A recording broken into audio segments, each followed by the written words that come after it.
What is going on in MAGA world?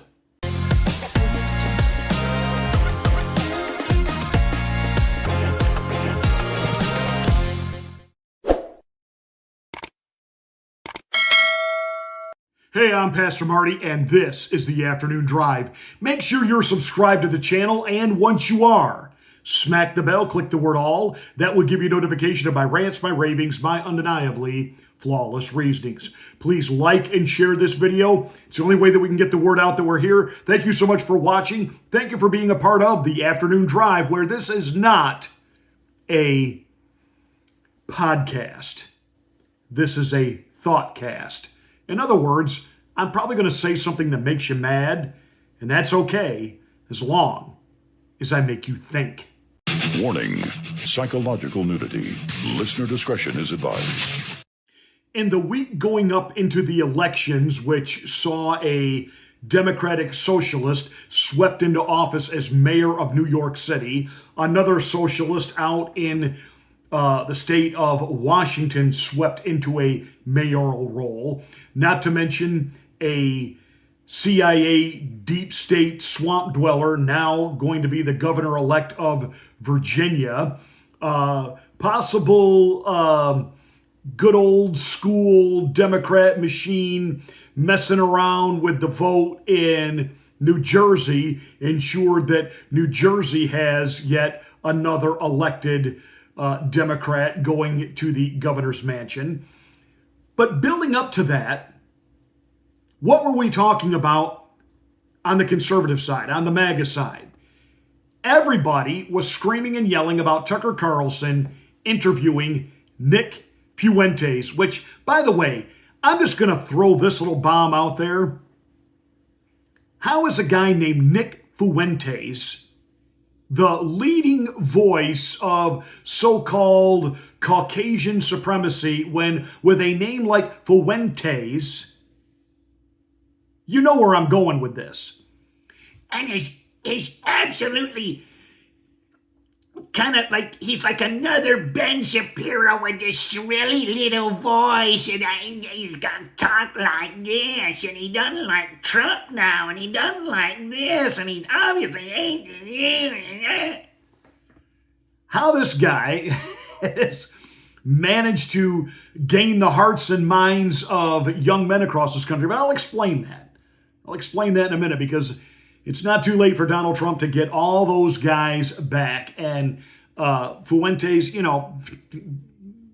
go do whatever it is that with a name like Fuentes you do. I mean, do you like roll fajitas? I mean, what? Just go away. Stop thinking that you speak on behalf of MAGA conservatism.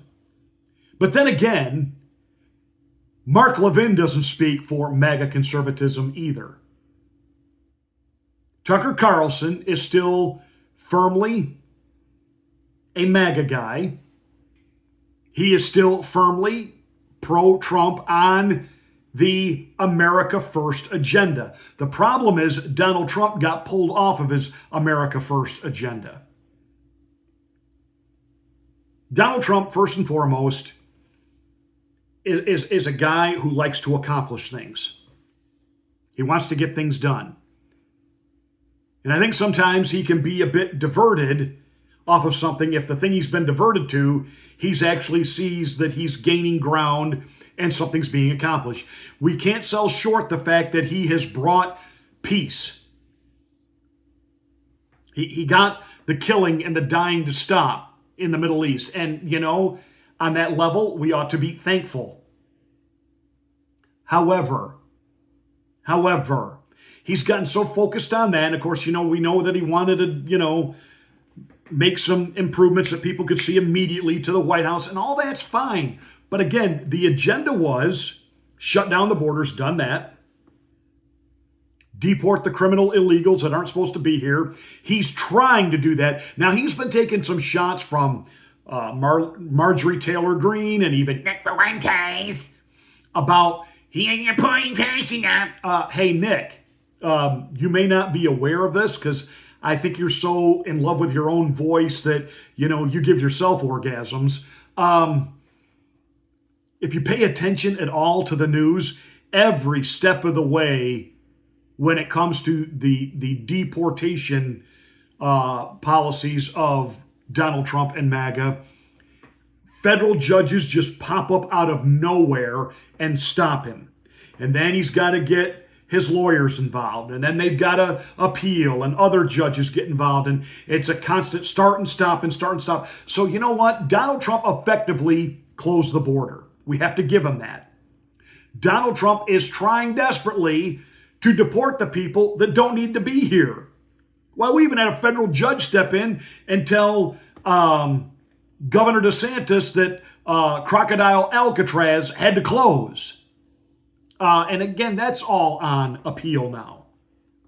So they're making great strides in trying to get this under control. So don't say it's like Trump is off message or Trump, didn't deliver on what he promised.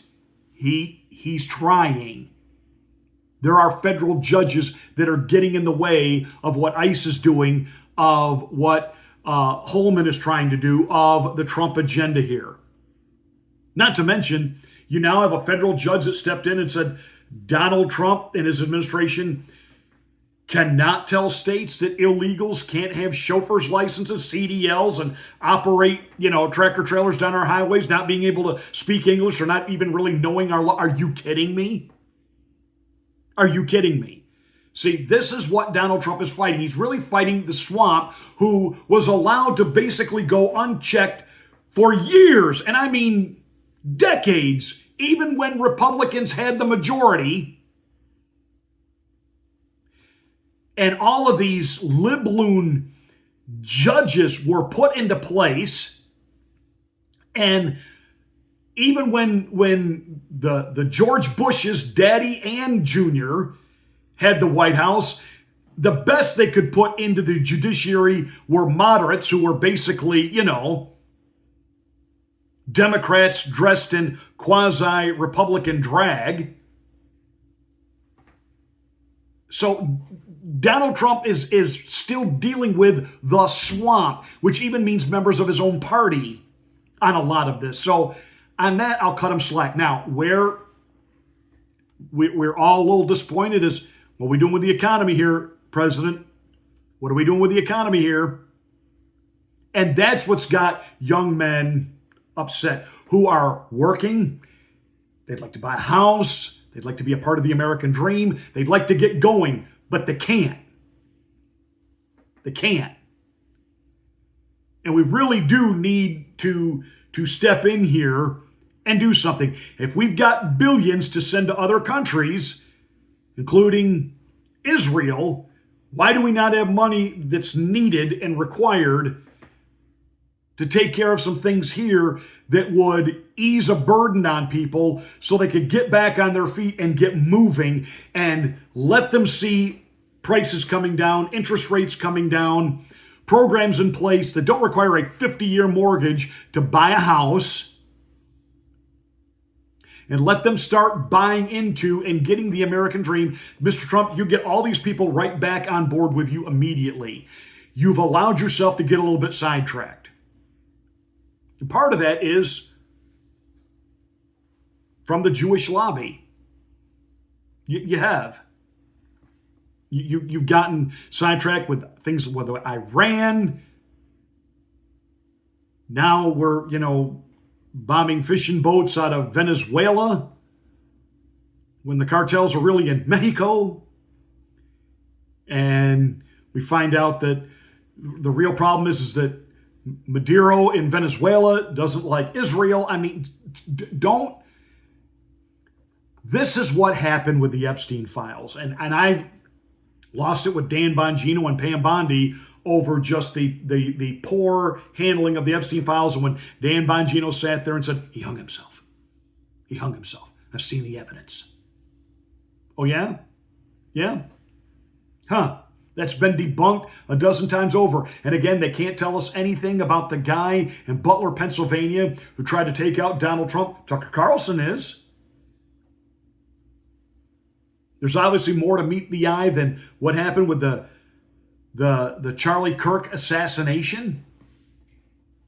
But I think Donald Trump is coming back around because, again, to his very core, Donald Trump wants success. He wants to achieve. And he didn't get to achieve in this last election cycle. And with all this infighting, even though I can't stand this Nick Fuentes, what it has done is it's allowed MAGA to almost hit kind of a reset button here. And you heard Trump, just in the last 24 hours, release the Epstein files. Should have done that months ago. Why didn't he? Why has the messaging been all over the place on that? 2 reasons. Number one, Trump himself has been exonerated. Even in this last bout during the shutdown, that the leaked emails from the Democrats trying to show that there was a connection between one of the victims and Donald Trump. The victim that used to work at Mar-a-Lago and then she went to work for Epstein against her will. But even she, in sworn affidavits and testimony, said repeatedly, Trump was always nice to her. There was never any type of interaction between her and Donald Trump. And she was on Epstein Island and said Donald Trump did not engage in any activities with Epstein and his cronies that involved any type of immorality with underage young ladies. None, zero, zilch. And several have come forward and said the same thing. So that all blew up on the Democrats. So if Trump wasn't protecting himself, and by the way, this whole disingenuousness from the Democrats about he wants the government shut down so we can't see the Epstein files. The Democrats held power for how many years? The Democrats on Capitol Hill had full access to the Epstein files for how many years? They didn't release anything to us. Now, Donald Trump blinked when he got into office. He should have released all that immediately. I think, number one, he was protecting some friends. Maybe an Alan Dershowitz, a few of his other CEO buddies. And I think he started getting hit on this, and he's had enough, and he's released the files. I also think that Israel, I think there's a connection there with Epstein, obviously, that a lot of this was done to get dirt on American politicians that a foreign government could use as leverage. And I think he was under pressure when he got in office from Netanyahu and that country to don't release those files. Don't release. It's going to be embarrassing for the American government. Don't do it. Don't do it. Don't do it. Don't do it. And I think at this point he's like, hang it. And I think he's all done continually getting himself off message and off policy for this one other country over here. And again, that doesn't make you anti-Semitic. As I've said before, and I'll say it again very quickly, I'm pro-Israel. I'm pro-Jewish people. I'm not the pro-Israeli secular government under Benjamin Netanyahu. No, not. Or their agenda, or what they did to women and children in Gaza. Not for that at all, period, nada. And MAGA, I think Donald Trump, and again, remember now, Donald Trump is not stupid, and he's very savvy, and he's got people that are well connected to where young people are, i.e. Barron and others within his family whom he listens to, and they're telling him, Dad, you're losing young men. Young men are not all in for Israel and everything that they want. And you need to listen to what Tucker Carlson, he's actually your friend. He's trying to get you back on message where you need to be. Don't listen to the Mark Levins, and certainly don't listen to that snivel twit, Ben Shapiro. That elitist little prick. You don't have the right to live where you want to live in the same town as generations of your family are buried. You don't have a right to live there. You just have the right to an adventure of a lifetime. Whatever the heck that means. Can't afford to live in your hometown? Then move to Buzzard Oak, Oklahoma, and live there. What a lying snivel twit. And he's not MAGA. He was a never Trumper. What he is a grifter, a liar, and a hijacker. Imagine Ben Shapiro telling you and I that the American government doesn't have to do a thing to help us. We have to just help ourselves. But if there's any problem ever in Israel, we have to stop everything and send money and resources to them.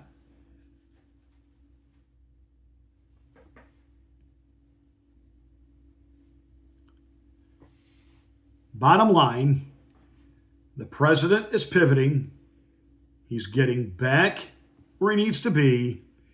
And I believe he's really going to roll his sleeves up where the economy is concerned and get that first and foremost so that people can feel the effects. And see, again, this is kind of where Donald Trump allowed himself to get distracted because he wants accomplishment.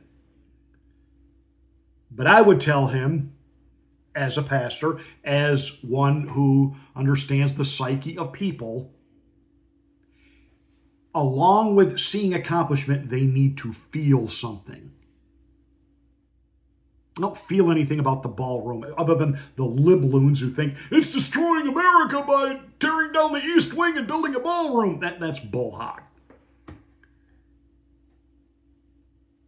And while they may be glad that, okay, great, women and children are not being slaughtered over in the Middle East right now, thank you, Mr. President, for peace, but they're still struggling to pay their mortgage, can't get a mortgage, bills on top of bills and stagnant wages, etc., etc., etc., etc. We got tariffs, we don't have tariffs. We got tariffs, we don't have tariffs. Back and forth on all of that. Mr. President, fix the economy. Let people feel the success. Then deal with some of these other things. And stop thinking you've got to do everything that one particular nation in the Middle East wants to trump all of your agenda for their agenda. Enough is enough.